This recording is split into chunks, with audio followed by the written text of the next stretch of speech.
बच्चों ये है आपका लेक्चर 225 और हम कर रहे थे इंग्लिश में आपका फुटप्रिंट्स विदाउट फीट। और उसमें हम लोग कर रहे थे chapter the necklace. The necklace chapter है माटिल्डा के ऊपर। माटिल्डा जो है बहुत ही सुंदर थी, मतलब सुंदर है। और उसने मतलब सुंदर थी पर उसकी किस्मत उतनी ज़बरदस्त नहीं थी। एक गरीब घर में पैदा हुई और उसकी शादी भी एक गरीब आदमी से ही हुई। पर उसके सपने बड़े थे, वो ऐशो आराम वाली लाइफ चाहती थी, चार लोगों में उसकी इज्जत हो, उसके पैसे को लेके शान हो, वैसा कुछ था।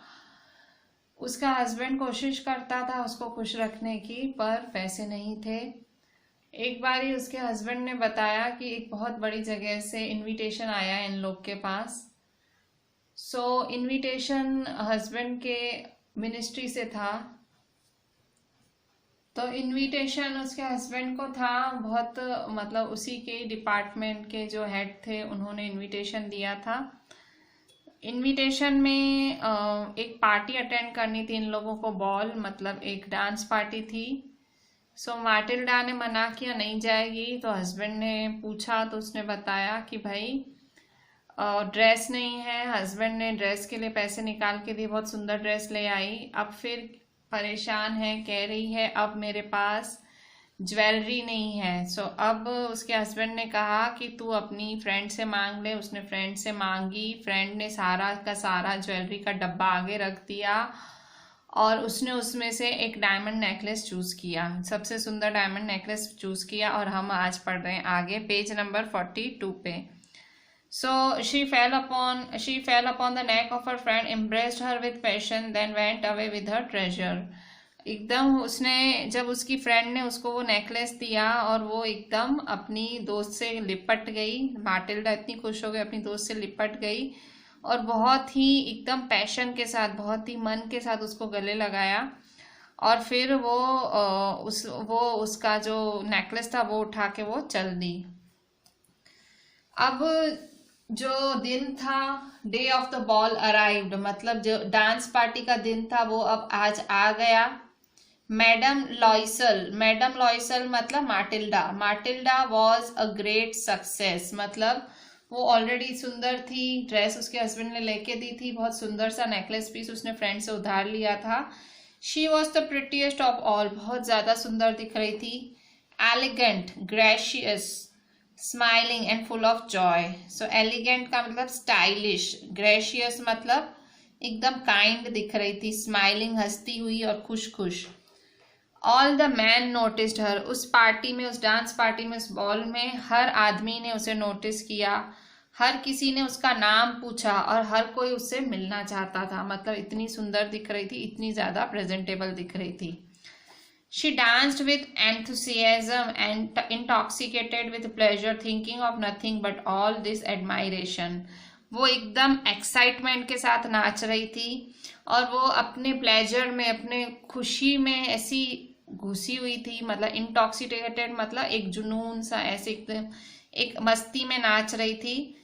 किसी बारे में नहीं सोच रही थी, वो खाली अपनी तारीफों के बारे में सोच रही थी, क्योंकि जब से उसने पार्टी में एंटर किया सब उसी की तरफ मुड़ मुड़ के देख रहे थे, सब उसी की तारीफें कर रहे थे, सब उसी के बारे में पूछ रहे थे। This victory so complete and sweet to her heart, ये एक उसे जीत लगी। ये जीत उसे लगा कि ये तो मेरी जीत है, ये उसको लगा कि, और बहुत ही सुंदर विक्ट्री थी। मतलब किसको अच्छा नहीं लगता है अप्रिशिएट होना, चार लोग आपको पसंद करें, आपको मुड़ मुड़ के देखें। सो ये सब माटिल्डा के साथ हो रहा था। She went home towards 4 o'clock in the morning, so घर की तरफ ये लोग कब गए, 4 बजे गए। Her husband had been half asleep in one of the little salons since midnight with 3 other gentlemen whose wives were enjoying themselves very much. So party से तकरीबन 4 बजे, सुबह के 4 बजे घर लौटे। उसका हस्बैंड आधा सोया हुआ था और वो एक सैलून में वेट कर रहा था। सैलून क्या है? सो सैलून एक बड़ा सा रूम होता है विजिटर्स के लिए, वहाँ वेट कर रहा था। बाकी जेंटलमैन के साथ बाकी भी थे जिनकी बीवियां इंजॉय करने में पूरी थी, वो उनके साथ वहाँ माटिल्डा का वेट कर रहा था। He threw around her shoulders the modest wraps they had carried whose poverty clashed with the elegance of the ball costume। अब फिर मतलब जब वो पूरा सब खत्म हुआ, अब घर जाने लगे, तो फिर जब वो आई तो उसने तुरंत माटिल्डा पे एक रैप लपेटा, मॉडेस्ट रैप, मतलब एक नॉर्मल सा रैप, शॉल जैसा, या एक मतलब ऐसे आप देखोगे फॉरेन कंट्रीज में फर डालते हैं लोग ड्रेस के ऊपर, सो ऐसे ठंड से बचने के लिए कपड़े जैसा कुछ लपेटा माटिल्डा के ऊपर। पर माटिल्डा ने ड्रेस इतनी सुंदर पहनी हुई थी कि भाई वो उस पर अच्छा ही नहीं लग रहा था। सो वो मतलब दिखा रहा था उनकी गरीबी, वो कपड़ा था, वो पुराना कपड़ा उनकी गरीबी दिखा रहा था।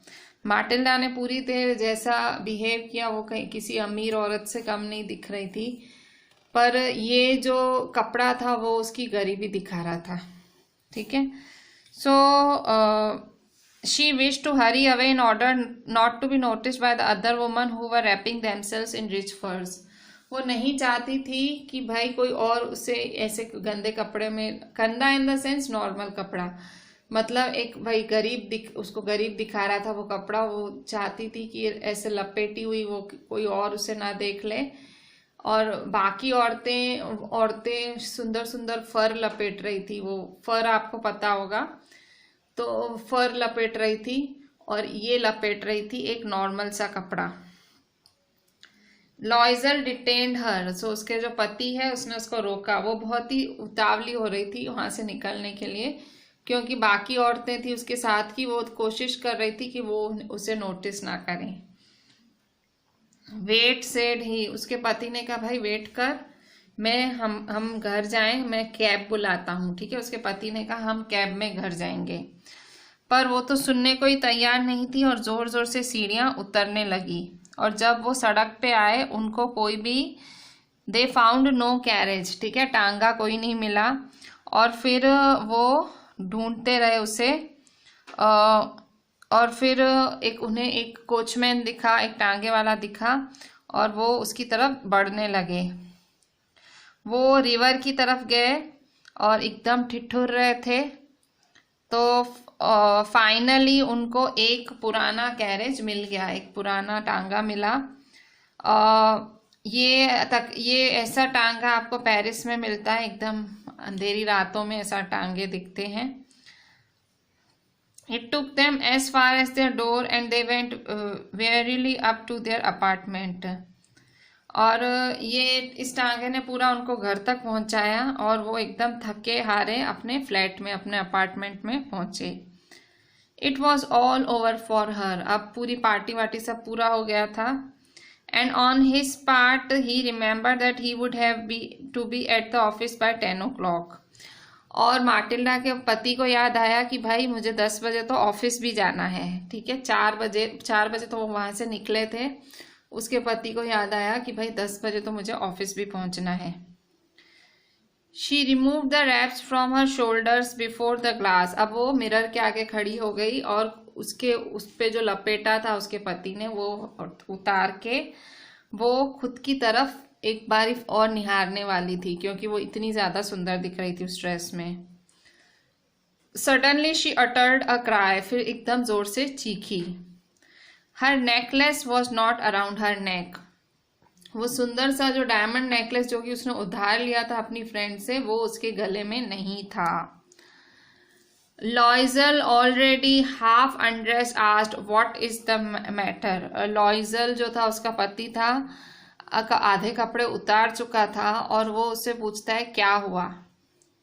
और वो उसकी तरफ घूमी और उसने बोला कि भाई मेरे गले में मैडम फॉरेस्टियर का नेकलेस नहीं है। He arose in dismay. What? How's that? It is not possible. So वो एकदम लॉइजल जो उसका पति है वो एकदम डिस्मे, एकदम हैरान हो गया। उसने कहा ये कैसे हो सकता है, ये पॉसिबल ही नहीं है। And they looked in the folds of the dress, in the folds of the clock, in the pockets, everywhere they could not find it। अब उन्होंने ढूंढना चालू किया, हर जगह ढूंढा, ड्रेस के अंदर ढूंढा, उसके कोट के अंदर ढूंढा, पॉकेट्स में ढूंढा, पर वो उसे नहीं मिला। He asked, "You are sure you still had it when we left the minister's house?" उसने कहा जब हमने उस मिनिस्टर का घर छोड़ा, जब पार्टी छोड़ी, तो तुझे याद है वो तेरे गले में था।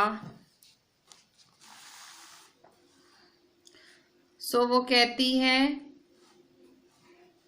Yes I felt it as we came out. हाँ, मैं महसूस कर सकती हूँ, वो था मेरे गले में जब हम बाहर आए। But if you had lost it in the street you would have heard it fall, it must be in the cab. So वो कहता है कि अगर तूने उसको सड़क पे खोया होता तो तूने उसको उसके गिरने की आवाज सुनी होती। तो ये उसी कैब में होगा जिसमें हम घर आए थे।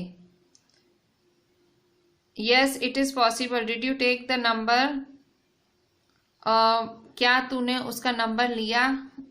सो उसने कहा नहीं, और उसने कहा तूने, तो तूने नोटिस किया कि वो क्या था, उसने कहा नहीं। सो वो एक दूसरे की तरफ देखने लगे। सो यहाँ कैब का मतलब घोड़ा गाड़ी ही है, कैब को घोड़ा गाड़ी को ही कैब बोल रहे हैं यहाँ पे। सो वो कह रही है कि भाई तूने नंबर लिया, उसने कहा नहीं। तूने नोटिस किया, नहीं। ऑब्वियसली हम नहीं नोटिस करते हैं कभी भी नंबर्स। फिर वो एक दूसरे की तरफ देखने लगे और फाइनली फिर से लॉइजल ने कपड़े पहन लिए। I am going he said over the track where we went on foot to see if I can find it. तो उसने कहा हम जितना पैदल चले थे मैं वहां जाके चेक करता हूँ, शायद वो गिरा पड़ा हो। And he went, she remained in her evening gown not having the force to go to bed. अब माटिल्डा उन्हीं कपड़ों में, जो इवनिंग गाउन पहना हुआ था, मतलब जो पहन के गई थी पार्टी में, उसी में ही बैठी हुई थी, पर उसे नींद नहीं आने वाली थी, वो सोने नहीं जा रही थी। Toward 7 o'clock her husband return, he had found nothing. तकरीबन सुबह 7 बजे उसका पति वापस आया, उसे कुछ नहीं मिला।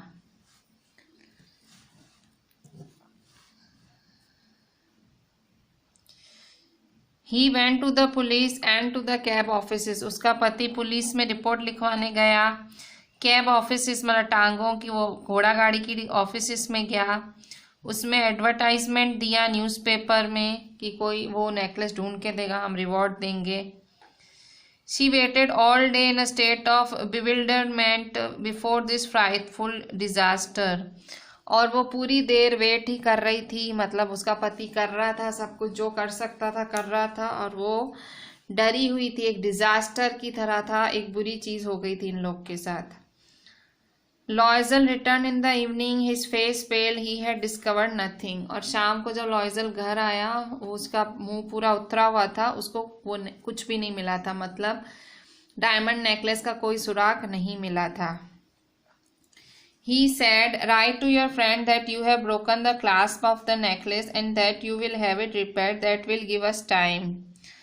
तो उसने माटिल्डा को कहा तू अपनी फ्रेंड को चिट्ठी लिख कि हमने जो नेकलेस का जो क्लिप है वो तेरे से टूट गया है, सो हम उसको रिपेयर करा के दे देंगे, टाइम लगेगा। सो माटिल्डा ने ऐसे ही किया जैसे उसके पति ने बोला था, उसने वैसे ही चिट्ठी लिखी अपनी फ्रेंड को। At the end of a week they lost all the hope and Loisel, older by 5 years, declare we must replace this jewel. अब एक हफ्ता पूरा हो गया था, उनकी सारी आशा पूरी की पूरी पानी में बह चुकी थी, मतलब वो नेकलेस नहीं मिला। And Loisel, older by 5 years, declared we must replace this jewel. So एक वीक पूरा हो गया, उन्हें कुछ नहीं मिला, उनकी पूरी आशा डूब गई थी। तो लॉयजल जो है, लॉयजल उससे 5 साल बड़ा था, और उसने कहा कि हम ये नेकलेस रिप्लेस करेंगे, मतलब इस लेडी को हम दूसरा नेकलेस खरीद देंगे डायमंड का। इन अ शॉप ऑफ पलायस रॉयल, फिर एक शॉप में गए जिसका नाम पलायस रॉयल था। They found a chaplet of diamonds. Chaplet मतलब नेकलेस, डायमंड का नेकलेस देखा, which seemed to them exactly like the one they had lost. और वो एकदम हूबहू वैसा ही दिख रहा था जो कि माटिल्डा से गुम हो गया था। It was valued at 40,000 francs. They could get it for 36,000. उसकी कीमत 40,000 francs लिखी हुई थी, और शॉप जो ज्वेलर था उनको 36,000 फ्रैंक में देने को तैयार हुआ। लॉयजल possessed 18,000 francs which his father had left him. लॉयजल के पास उसके पिता द्वारा दिए गए 18,000 फ्रैंक्स पड़े थे. He borrowed the rest. मतलब 36,000 फ्रैंक्स की कीमत पूरी करने के लिए 18,000 तो उसके पास पहले से पड़े थे और बाकी के 18,000 उसको बोरो करने पड़े. He made ruinous promises. वो एकदम डिजास्टरस promises सबसे मतलब वादे कर करके पैसे ले रहा था. Took money from usurers मतलब वो जो होते हैं ना, वो जो लोग पैसे देते हैं ऐसे ब्याज पे, उनसे ले रहा था. And the whole race of lenders, सारे ब्याज वालों से सबसे पैसे ले रहा था, जमींदारों से, इनसे उनसे. Then he went to get the new necklace, depositing on the merchant's counter 36,000 francs. और 36,000 francs इकट्ठे करके वो नेकलेस खरीद के आया उस मर्चेंट से. When Madame Loisel took back the jewels to Madame Forestier, the latter said to her in a frigid tone, "You should have returned them to me sooner, for I might have needed them." और फिर जो माटिल्डा ने उसके पति ने 36,000 का diamond necklace उसे लाके दिया और वो नेकलेस उसने जाके रिटर्न किया मैडम फॉरेस्टियर को, जिसका वो नेकलेस था. तो वो जब रिटर्न करती है नेकलेस तो उसकी फ्रेंड बोलती है कि ये नेकलेस तुझे पहले लौटाना था, तूने कितने दिन रख लिया तेरे पास, मुझे चाहिए होता तो. अब पेज नंबर 44 पे आते हैं. Page number 44. Madam Forestier did not open the jewel box as madam Loisel feared she would. अब मतलब वो डब्बा लाके, नेकलेस का डब्बा खरीदा हुआ 36,000 फ्रैंक्स का नेकलेस का डब्बा आके माटिल्डा ने फॉरेस्टर को दिया. तो मैडम फॉरेस्टर गुस्सा भी हुई, भाई पहले क्यों नहीं रिटर्न किया, उधार लेके गई थी. तो चलो रिटर्न तो किया. अब उसको डर लग रहा था वो खोल के ना देख ले, उसे डर लग रहा था कि भाई उससे पता ना लग जाए कि मैंने सब्सटीट्यूट किया है, भाई उसका नेकलेस खो गया, मैं दूसरा नेकलेस बदला है. वो सोच रही थी वो क्या बोलेगी और फिर वो उसको चोर ना समझ ले. Madam Loisel now knew the horrible life of necessity. अब जो मैडम लॉयसल की जो लाइफ थी, अब वो एक बहुत ही हॉरिबल मतलब भयानक लाइफ बन गई थी नेसेसिटी की. नेसेसिटी का मतलब एक जरूरत वाली लाइफ हो गई उसकी.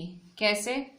She did her part however completely heroically. उसने वो अपना जो काम है हीरोइन वाला काम उसने अच्छे से किया. उसने सारा जो उसका नेकलेस था उसको लौटा दिया. इट वॉज नेसेसरी टू पे दिस फ्राइटफुल डेप्ट. फिर ये जो इतना भयानक उसने जो उधार लिया था वो तो चुकाना था. शी वुड पे इट, वो चुका देगी वो उधार भी. They sent away the made. उनके घर में मेड थी, काम वाली थी, वो निकाल दी उसके और उसके पति ने. They change their lodgings. वो जहाँ रहते थे वो घर भी वो शिफ्ट कर लिया उन्होंने, दूसरे घर में चले गए.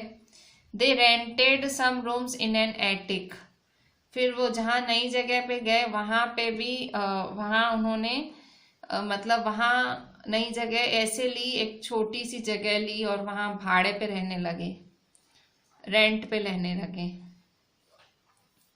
She learned the ओडियस work of a kitchen. अब उसको किचन का काम भी आ गया था. ओडियस मतलब जो किचन का काम उसे बिल्कुल पसंद नहीं था, अब वो काम उसे आ गया था. क्यों? क्योंकि अब उनके पास पैसे ही नहीं थे. हर महीने उन्हें बहुत सारे पैसे लेनदारों को देने होते थे जो कि उसके पति ने उधार लिए थे नेकलेस के चुकाने के लिए. She washed the dishes. वो अब अपने घर के बर्तन धोने लगी. She washed the soiled linen. घर की चादरें धोने लगी खराब. Their clothes and dish clothes which she hung on the line to dry. She took down the refuse to the street each morning and brought off the water, stopping at each landing to catch her breath. Life बहुत ज़्यादा difficult हो गई. मतलब जब chapter चालू हुआ था तब उसकी लाइफ इतनी ज़्यादा डिफ़िकल्ट नहीं थी, तब उसे अपनी लाइफ डिफ़िकल्ट लगती थी. उसको एक क्लर्क से शादी हुई थी, एक एजुकेशन मिनिस्ट्री में क्लर्क था. सो वो इतनी ज़्यादा कम पोजीशन नहीं होती है, पर वो डिससेटिस्फाइड थी. पर अब ये उधार चुकाने के चक्कर में अब जो इनकी लाइफ हो गई थी वो अब बिल्कुल हेल हो गई थी. मतलब तब उसके पास काम वाली वगैरह होती थी, उसको हर चीज की काम वाली थी, उसको पानी वगैरह सबकी सुविधा थी। पर अब जो उनकी लाइफ हो गई थी, अब रियल बुरी लाइफ थी उसकी। वो खुद बर्तन धोती थी, खुद कपड़े धोती थी, उनको सुखाती थी, और वो जो भी गंद कचरा होता था घर का, फिर वो बाहर सड़क पे फेंकने जाती थी। पानी लाती थी दूर से, और बीच बीच में सांस लेती थी, रुक रुक के बाल्टियां रख रख के सांस लेती थी। And clothed like a woman of the people, she went to the grocers, the butchers, and the fruiterers with her basket on her arm. फिर वो हर जगह जाती थी, मतलब ग्रोसरी लेने जाती थी, कुछ भी घर का सामान चाहिए होता था। पहले वो उसके ठाठ होते थे, अब वो हर काम करने लगी थी। और अब वो haggling to the last sou of her miserable money, अब वो बहुत ही ज्यादा बार्गेन करने लगी थी।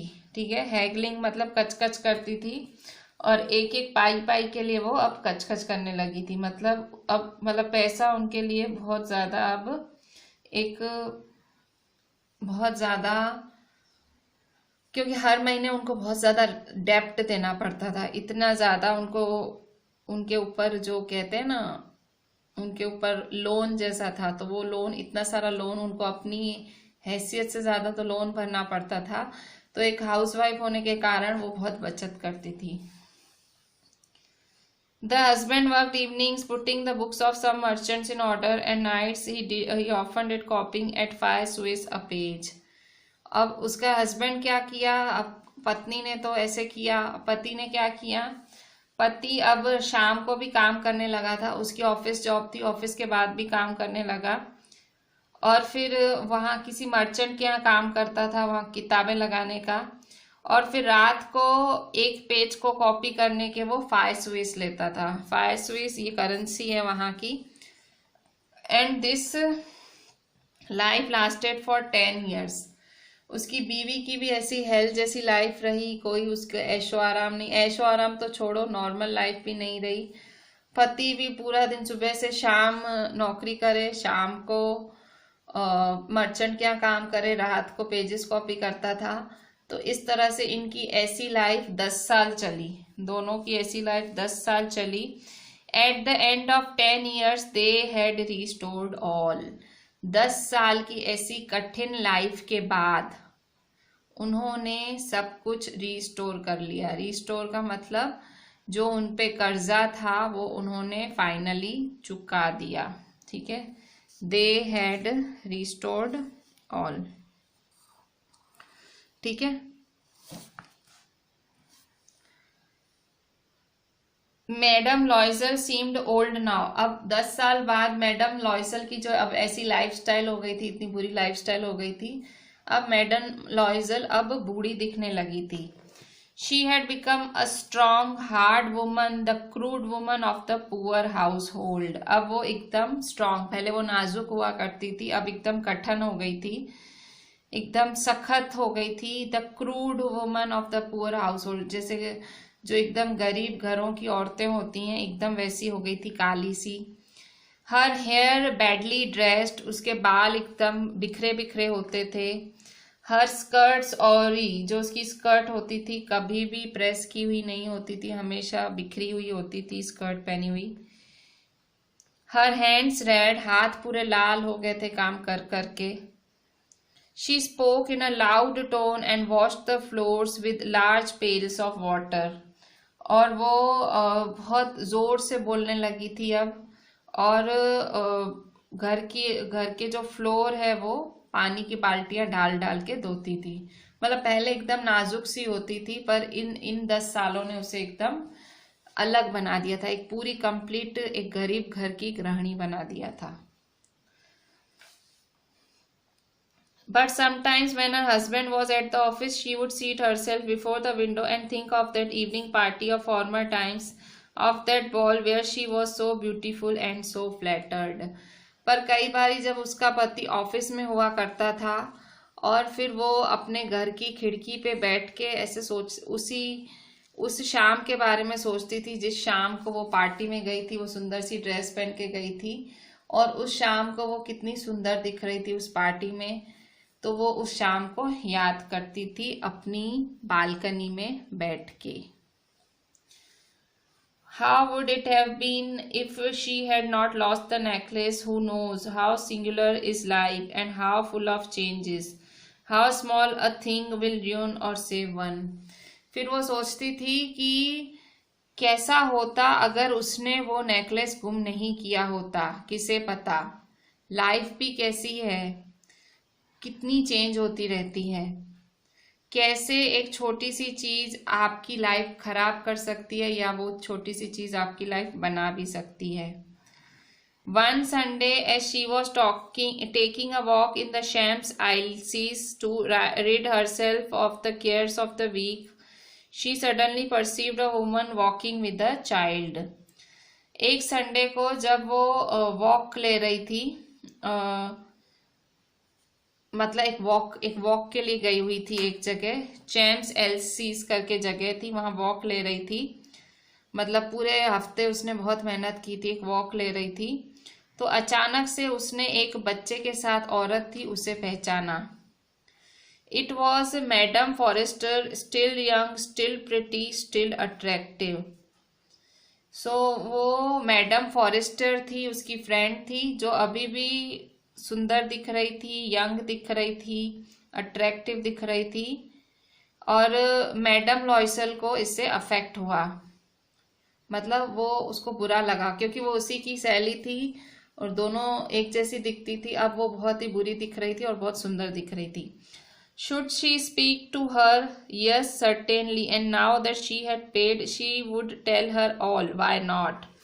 अब मैडम लॉयजल सोच रही है, माटिल्डा सोच रही है क्या मैं मैडम फॉरेस्टियर से बात करूं, तो वो कहती है क्यों नहीं करूं, हाँ मैं करूंगी, मैंने तो एक एक पाई पाई चुका दी है, अब मैं उसको सब बता दूंगी, क्यों ना बताऊं।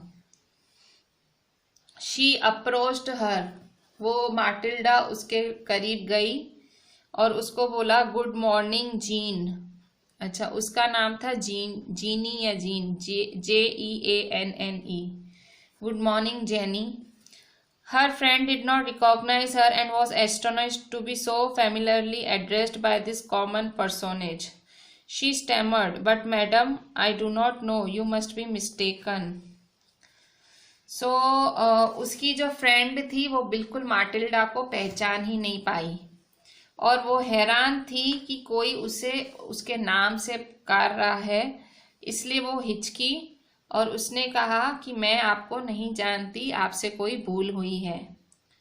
तो उसने कहा नो, आई एम माटिल्डा लॉयजल, मैं माटिल्डा लॉयजल हूँ। हर friend uttered a cry of astonishment. Oh, my poor Matilda, how you have changed. और वो एकदम कहते हैं ना सरप्राइज से चिल्ला उठी। मैडम फॉरेस्टर जो उसकी फ्रेंड थी एकदम आश्चर्य से चिल्ला उठी कि बेचारी, मेरी बेचारी माटिल्डा, तुम कैसे बदल गई हो, मतलब इतनी सुंदर हुआ करती थी, क्या हो गया है तुम्हें। पेज 45 पे। Yes, I have had some hard days since I saw you and some miserable ones and all because of you. बोले मैं तेरे से मिली ना, इसलिए मुझे बहुत बुरे दिन झेलने पड़े, बहुत ज़्यादा बुरे दिन झेलने पड़े खाली तेरी वजह से। सो उसने कहा मेरी वजह से, वो कैसे। तो उसने कहा you recall the diamond necklace that you loaned me to wear to the minister's ball. तुझे याद है तूने मुझे एक डायमंड का नेकलेस दिया था उस मिनिस्टर की डांस पार्टी में पहनने के लिए। Yes very well I lost it. उसने कहा हाँ मुझे बहुत अच्छे से याद है। तो उसने कहा वो मेरे से गुम हो गया था। How is that since you return it to me. बोला ये कैसे, तूने तो मुझे लौटा दिया था, गुम कैसे हुआ था। I return another to you exactly like it. बोले नहीं, मैंने तुझे ऐसा सेम टू सेम रिटर्न किया था जो बिल्कुल हूबहू वैसा दिखता था। And it has taken us 10 years to pay for it. और बोले वो इतना महंगा था कि उसका बिल भरने, मतलब उसका सारे डेप्ट भरने में हमारे जिंदगी के 10 साल चले गए। You can understand that it was not easy for us who have nothing, but it is finished and I am decently content. वो कह रही है तू समझ सकती है कि वो हमारे लिए एक इजी बात नहीं थी इतना महंगा नेकलेस लेके तुझे लौटाना। हमारे पास इतना ज़्यादा पैसा भी नहीं होता था, पर क्योंकि अब हमने सब चुका दिया है इसलिए अब हम सेटिस्फाइड हैं। Madam Forrester stopped short. She said, "You said that you bought a diamond necklace to replace mine." So जो मैडम फॉरेस्टर है वो एकदम रुक गई, मतलब कुछ टाइम के लिए रुक गई, मतलब वॉक करते करते बात कर रहे होंगे। सो कुछ मिनट के लिए रुकी तो उसने उसको बोला, क्या तूने एक डायमंड नेकलेस मुझे रिटर्न किया? तूने जो मेरी गुम की हुई चीज थी उसको तूने डायमंड नेकलेस रिप्लेस किया? Yes, you did not perceive it then, they were just alike. बोले तू पहचान नहीं पाई, वो एकदम एक जैसे थे। And she smiled with a proud and simple joy. Madam Forestier was touched and took both as she replied. फिर वो एकदम गर्व के साथ स्माइल हुई, मतलब उसने माटिल्डा गर्व के साथ मुस्कुराई और खुशी के साथ मुस्कुराई। Madam Forestier was touched and took both her hands as she replied.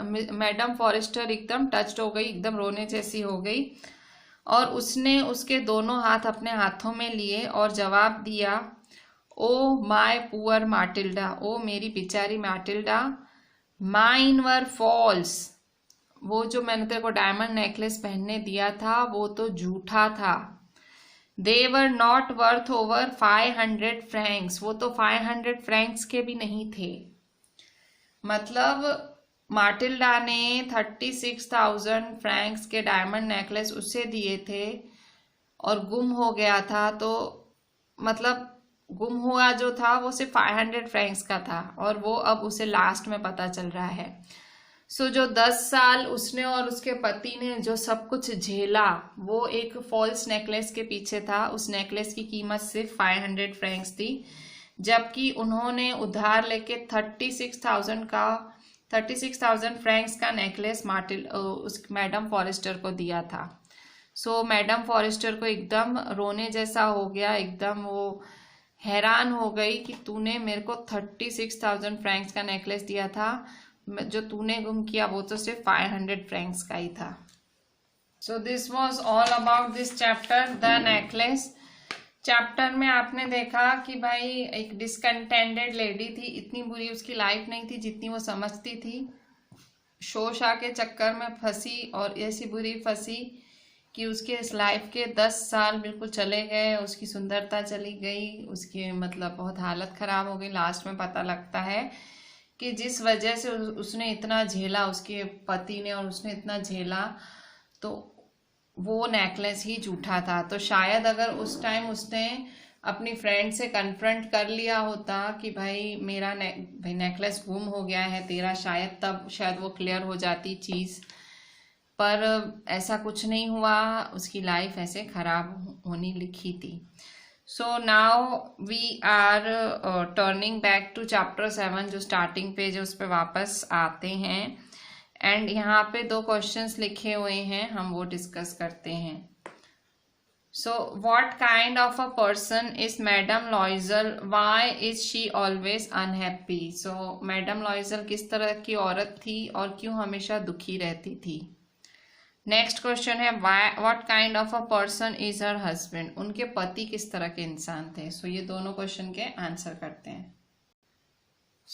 What kind of person is Mr madam Loisel, why she always unhappy. Answer is Mrs Loisel is a pretty young lady, बहुत ही सुंदर औरत है।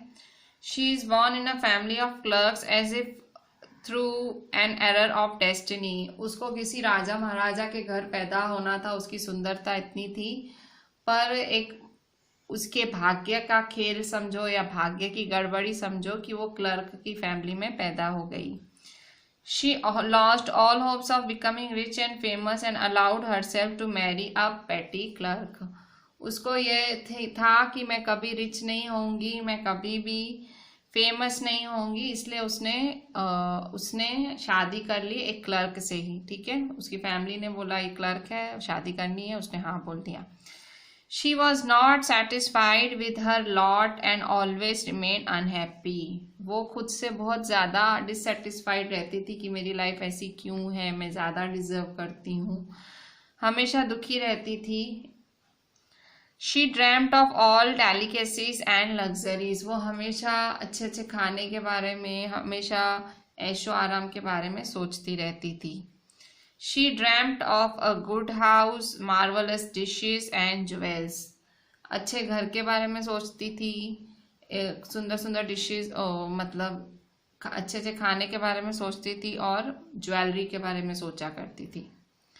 Question 2, what kind of a person is her husband? उसके पति कैसे इंसान थे? So answer, her husband Mr. Loisel is a petty clerk in the office of Board of Education. उसके जो हस्बैंड थे एक छोटा सा क्लर्क था, कहाँ पे? बोर्ड ऑफ एजुकेशन के ऑफिस में एक छोटा सा क्लर्क थे उसका हस्बैंड।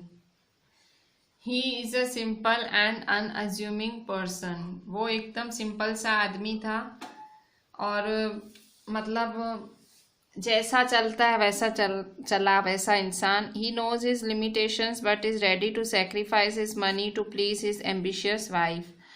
उस आदमी को अपनी सारी लिमिटेशंस पता है, उसे पता है कि उसके पास कितना है, पर वो अपना पैसा भी दान करने के लिए, पैसा भी निछावर करने के लिए तैयार है उसकी एम्बिशियस बीवी के लिए। He is a caring and lovable husband who always stands with his wife in thick and thin. वो एक बहुत ही ज़्यादा केयरिंग और लविंग हस्बैंड है, क्योंकि वो अपनी बीवी के साथ हर टाइम साथ में खड़ा रहा। गलती उसकी बीवी की थी, पर उसने बीवी मतलब सपोर्ट ही किया उससे। नेक्स्ट क्वेश्चन है आपके पेज नंबर 41 पे। What fresh problem now disturbs madam लॉइजल? अब कौन सी नई प्रॉब्लम ने मैडम लॉइजल को डिस्टर्ब किया? How is the problem solve? ये इस प्रॉब्लम कैसे सॉल्व हुई? तो ये क्वेश्चन तब है जब उसको ड्रेस अरेंज हो गई थी और ज्वेलरी की चिंता हो रही थी। तो इसके आंसर देखते हैं। What fresh problem now disturbs Mrs. Loisel? So after buying a suitable dress for the ball in 400 francs, उसने एक बहुत ही सुंदर ड्रेस खरीदी पार्टी के लिए 400 फ्रैंक्स में। Mrs. Loisel had another fresh problem. अब उसे नई चिंता हुई। She didn't want to present her poverty-stricken image amidst rich ladies. She wanted jewels to adorn herself for the ball. वो उन सब अमीर औरतों के बीच में गरीब नहीं दिखना चाहती थी, इसलिए अब उसे ज्वेलरी चाहिए थी।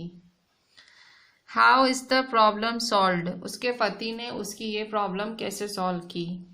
This problem was solve when her husband suggested that she could borrow jewels from her rich friend madam Forestier. उसके पति ने उसे सजेशन दिया कि वो जो तेरी अमीर दोस्त है मैडम फॉरेस्टर, क्यों ना तू उससे गहने उधार ले ले।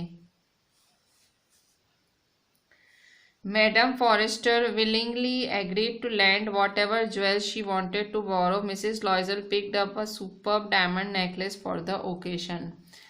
तो मैडम फॉरेस्टर एकदम तैयार हो गई मैडम लॉइजल को डायमंड ज्वेलरी देने, और उसने एक सुंदर सा डायमंड नेकलेस चूज किया। सो इस तरह से उसकी प्रॉब्लम सॉल्व हुई। नेक्स्ट दो क्वेश्चंस हैं आपके पेज नंबर 42 पे। What do mister and madam लॉइजल do next? जो दोनों जनों ने फिर क्या किया? How do they replace the necklace? उन्होंने नेकलेस को रिप्लेस कैसे किया, मतलब गुम होने के बाद उन्होंने क्या किया और फिर उसे रिप्लेस कैसे किया। So what do mister and Mrs लॉइजल do next? उन्होंने बाद में क्या किया? So the superb necklace Mrs. Loisel borrowed from Madame Forrester was lost. वो जो सुंदर सा नेकलेस था जो उसने लिया था वो अब गुम हो चुका था। They looked in the folds of the dress, in the fold of cloak, in the pockets, everywhere. उन्होंने सब जगह ढूंढा, मतलब जहाँ जहाँ सिलवटें थी ड्रेस में, पॉकेट में, क्लॉक में, हर जगह उन्होंने ढूंढा। क्लॉक का मतलब कोट वगैरह। Mrs Loisel put on his dress and went on to search it over the track. Mrs नहीं, मिस्टर लॉयजल है। मिस्टर लॉयजल ने अपनी वापस कपड़े पहन लिए और वहां ढूंढने चले गए। He went to the police, cab offices and gave an advertisement in the newspaper offering a prize. So उन्होंने हर चीज़ की, वो कैब ऑफिस गए, पुलिस के पास गए, एडवर्टाइजमेंट दी। सो मिस्टर लॉयजल ने हर चीज़ की जिससे डायमंड नेकलेस वो ढूंढ पाए। How do they replace the necklace, necklace आखिर रिटर्न कैसे कर पाए ये लोग। So they replace the necklace by purchasing a diamond necklace with the same design. कैसे वो लोग उसका भुगतान चुका पाए, नेकलेस कैसे रिटर्न कर पाए। सो उन्होंने उस नेकलेस को रिप्लेस किया और एक डायमंड नेकलेस खरीदा उसी डिज़ाइन के साथ। The cost of the necklace was 36,000 Franks, और वो जो नया नेकलेस था उसका कॉस्ट था 36,000 francs. Mr Loisel had to borrow money on a very high rate of interest from a money lender. Mr Loisel को वो पैसे 36,000 फ्रैंक्स अलग अलग मनी लेंडर से लेने पड़े थे और बहुत हैवी रेट ऑफ इंटरेस्ट पे लेने पड़े थे, बहुत तगड़े ब्याज पे लेने पड़े थे। मनी लेंडर मतलब जो ब्याज देते हैं, साहूकार वगैरह होते हैं ना। Thus they could replace the necklace, but now their hard life had started. उन्होंने ऐसा क्यों किया, ताकि वो नेकलेस 36,000 का डायमंड नेकलेस खरीद के उसकी फ्रेंड को रिटर्न कर पाएं, और जो कि उन्होंने कर लिया, पर अब उनकी हार्ड लाइफ स्टार्ट हो गई, जो उनकी कठिन लाइफ अब शुरू होती है। ठीक है, सो इस तरह से उन्होंने रिप्लेस किया पैसे उधार लेके। सो इसी के साथ हम ये इन टेक्स्ट क्वेश्चंस यहाँ एंड करते हैं। ये जो इन टेक्स्ट क्वेश्चंस हैं ये सारे हमने जो डिस्कस किए वो आपको आपकी नोटबुक में लिखने हैं एंड आपको मुझे व्हाट्सएप करने हैं। इसके अलावा हम आपकी एनसीईआरटी के अंदर वर्ड मीनिंग्स भी हैं, और क्योंकि ये चैप्टर थोड़ा बैकग्राउंड फ्रांस का इस चैप्टर का, सो वर्ड मीनिंग हम पढ़ लेते हैं ताकि हमें इसकी वर्ड मीनिंग्स का भी आइडिया है, और वर्ड मीनिंग्स भी आपको नोटबुक में लिखनी है। So we are discussing the word meanings. Word meanings आपकी एनसीईआरटी टेक्स्ट में ही है। The first one is incessantly. Incessantly मतलब कंटिन्यूसली, ये शब्द यूज हुआ था भाई, जो माटिल्डा है कंटिन्यूसली दुखी रहती थी, incessantly. Tureen, tureen covered dish from which soup is served at the table. So इसके पति जब भी ट्यूरिन खोलता था वो खुश हो जाता था, वैसा कुछ था वो सेंटेंस। तो ट्यूरिन क्या है, ट्यूरिन मतलब एक कवर डिश है, उसमें से सूप सर्व किया जाता है। एम, सो ये एम वर्ड भी यूज हुआ बुक के अंदर। Abbreviation for monsieur, form of address for a man in French. So French लोग एम लिखते हैं, जैसे हम मिस्टर लिखते हैं वो लोग एम लिखते हैं। मॉन्शियर, मैन के लिए मॉन्शियर यूज होता है फ्रेंच में। फिर MME, madam. So abbreviation for madam, madam या मैडम। सो फ्रेंच में वुमन के लिए मैडम, ठीक है। मैन के लिए मॉन्शियर, जिसको एम से एब्रीविएट किया जाता है, और वुमन के लिए मैडम, जिसको MME से एब्रीविएट किया जाता है। देन वैक्सेशन, वैक्सेशन का मतलब एकदम स्टेट ऑफ बीइंग डिस्ट्रेस्ड, एकदम डिस्ट्रेस हो जाना, एकदम अस्त व्यस्त हो जाना, एकदम बौखला जाना टाइप। र्यूनियस, र्यूनियस मतलब तहस नहस हो जाना, डिजास्ट्रस, ठीक है, सब उजड़ जाना, वैसा कुछ। अशरर्स, अशरर्स वर्ड आया था। अशरर्स मतलब money lenders, specially those who lend money on a very high rate of interest. So usurers वो होते हैं, अशरर्स उन मनी लेंडर्स के लिए बोला जाता है जो बहुत हाई रेट ऑफ इंटरेस्ट पे पैसे देते हैं, जो बहुत ज़्यादा ब्याज पे पैसे देते हैं, उन्हें अशरर्स कहा जाता है। सो, SOU, so a former French coin of low value. तो जैसे हमारे में पैसे होते हैं, वैसे उनमें सौ होता है, कॉइन्स 100 करेंसी की होती हैं। So former French coin of low value. Awry, awry का मतलब not in the correct position और शेप, ट्विस्टेड। सो आउरी उसकी फ्रॉक के लिए लिखा गया था। माटिल्डा की फ्रॉक एकदम आउरी हो गई थी, मतलब एकदम ट्विस्टेड, अच्छे से नहीं, मतलब सिलवटें होती थी, कभी भी प्रेस की हुई, फिर लास्ट में नहीं पहनती थी। सो ये ग्लॉसरी भी आपको आपकी नोटबुक में लिखनी है। So with this I am ending today's lecture. Read the remaining part of the chapter जो हमने आज डिस्कस किया, read it properly and right the discussed questions, right the discussed glossary in the notebook and WhatsApp me. Thank you.